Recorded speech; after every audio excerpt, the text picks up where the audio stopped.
Bismillahirrahmanirrahim. Assalamualaikum warahmatullahi wabarakatuh. Innal hamdalillah nahmaduhu wa nasta'inuhu wa nastaghfiruh wa na'udzu billahi min shururi anfusina wa min sayyiati a'malina. May yahdihillahu fala mudhillalah wa may yudlilhu fala hadiyalah. Wa asyhadu an la ilaha illallah wahdahu la syarikalah wa asyhadu anna Muhammadan abduhu wa rasuluh. Sallallahu ala nabina Muhammadin wa ala alihi wa ashabihi wa sallama tasliman katsira. Amma ba'du. Segala puji bagi Allah Subhanahu wa taala, Rabb dan sesembahan sekalian alam, yang telah mencurahkan kenikmatan dan karunia-Nya yang tak terhingga dan yang tak pernah putus hingga akhir zaman kepada makhluknya. Baik yang berupa kesehatan, kesempatan, sehingga pada hari ini kita masih bisa menjalankan ibadah puasa pada bulan suci Ramadan ini. Semoga salawat dan salam tercurahkan kepada pemimpin dan uswah kita, yakni Nabi Muhammadin sallallahu alaihi wasallam, yang melalui perjuangannya lah cahaya Islam ini sampai kepada kita, sehingga kita terbebas dari kejahiliaan dan kehinaan. Dan semoga salawat serta salam juga tercurahkan kepada keluarganya, para sahabat dan pengikutnya hingga akhir zaman. Sahabat PKS TV yang dimuliakan oleh Allah Subhanahu wa taala. Rasulullah Shallallahu alaihi wasallam pernah bersabda kepada para sahabat, akan datang suatu masa umat lain akan memperebutkan kamu, ibarat orang-orang yang lapar memperebutkan makanan dalam hidangan. Lalu sahabat bertanya, apakah karena pada waktu itu jumlah kami hanya sedikit ya Rasulullah? Kemudian beliau menjawab, bukan, bahkan sesungguhnya jumlah kalian pada waktu itu sangatlah banyak. Tetapi kamu ibarat ghathah, busa yang terapung-apung di atas air bah, dan di dalam jiwamu tertanam al-wahn. Lalu sahabat bertanya lagi, apa yang dimaksud dengan al-wahn ya Rasulullah? Kemudian beliau menjawab, yaitu cinta dunia dan takut mati.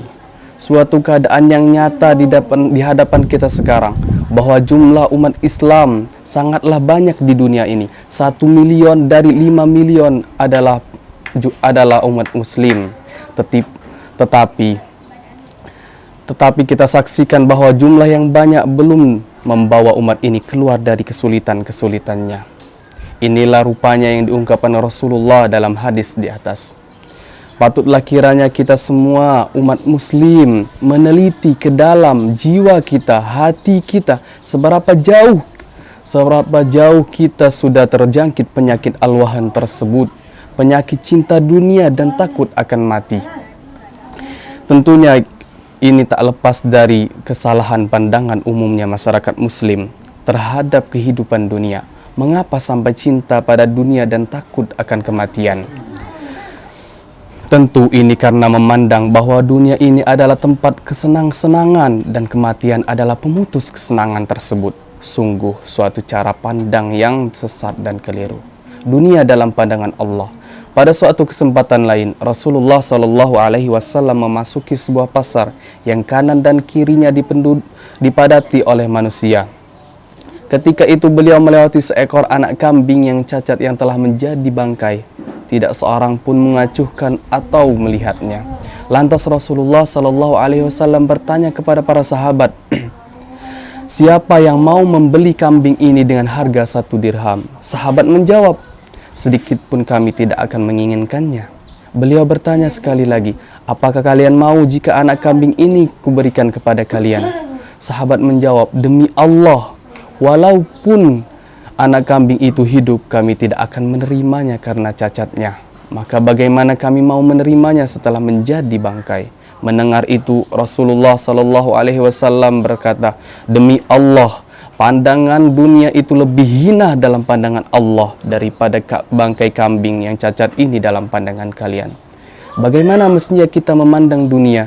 Tirmizi meriwayatkan dari Abdullah bin Mas'ud radhiyallahu anhu berkata, Rasulullah Shallallahu alaihi wasallam tidur di atas tikar, dan ketika bangun Berbekaslah tikar itu pada belakangnya. Lalu kami bertanya, "Ya Rasulullah, bagaimana seandainya kami buatkan untukmu tilam yang lembut?"